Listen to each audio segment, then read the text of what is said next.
He's still in prison in North Carolina right now, right? That's correct. Did you ever consider going to see him? I thought about it because why wouldn't you at least think about it? You know what? I don't know. I don't remember what the decision was to not see him, but I remembered something felt vaguely inappropriate about it.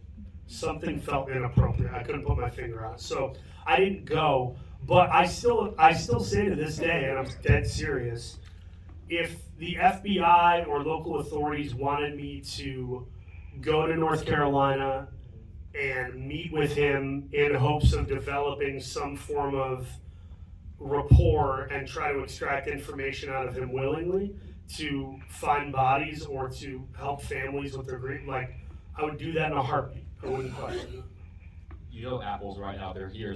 They're writing all this stuff down. Do it. There's your documentary, man. Yeah, they got their.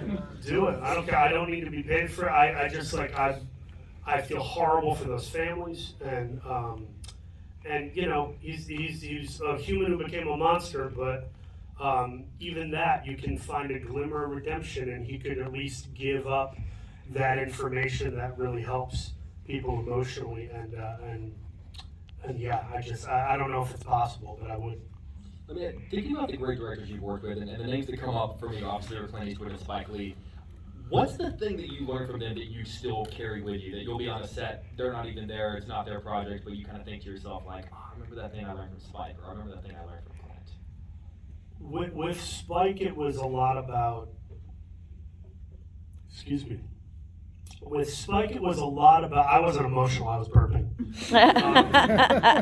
With Spike, it was a lot about not being afraid of your instincts. Do we have any actors in the crowd? Raise your hand if you do some acting now or have. Yeah, a bunch of you. Another burp. So, what that is like. I have a thing of it's better to ask forgiveness than permission. And it doesn't mean I'm trying to steal the limelight. It doesn't mean I'm trying to be a writer, an uncredited writer on a project. It's very much, if you feel you know the character, almost like, you know, if you're from a certain background, you know how to do a dance, whether it's a salsa or break dancing or, you know, those people who line dance, and it's like, how the hell do people know when to turn and how to clap and tip your hat with the... There's something sometimes innate when you know something. And with my work, I'm always doing enough homework to know I know this guy.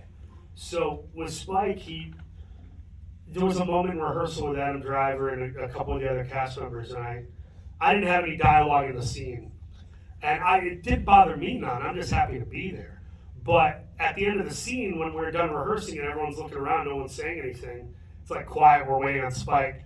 And I say, to crack a joke, because, you know, this is who I am, I go, and then my character says nothing, right? Just trying to be self-deprecating. Spike walks over to me, and everybody looks at me like you just pissed off the teacher and the principal or whatever. And he gets on one knee, he puts his script on his knee, pulls out a pen, and he goes, what do you think your character would do here? And I'm like, oh, dude, no, I was trying to be funny. I was just messing around.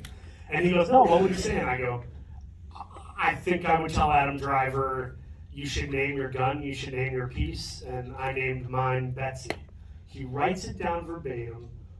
3 days later, I get a new draft of the script, like the salmon draft or whatever. And it has those lines that I made up in rehearsal. You know you won an Oscar for that script, right? I know. So it's like, you won an Oscar for that script.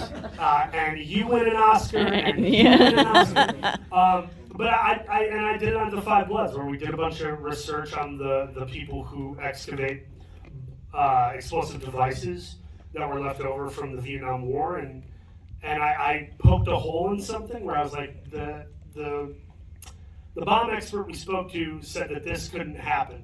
And Spike was like, well, what would happen? And I'm like, well, and he goes, just write it down. And it was another minor but really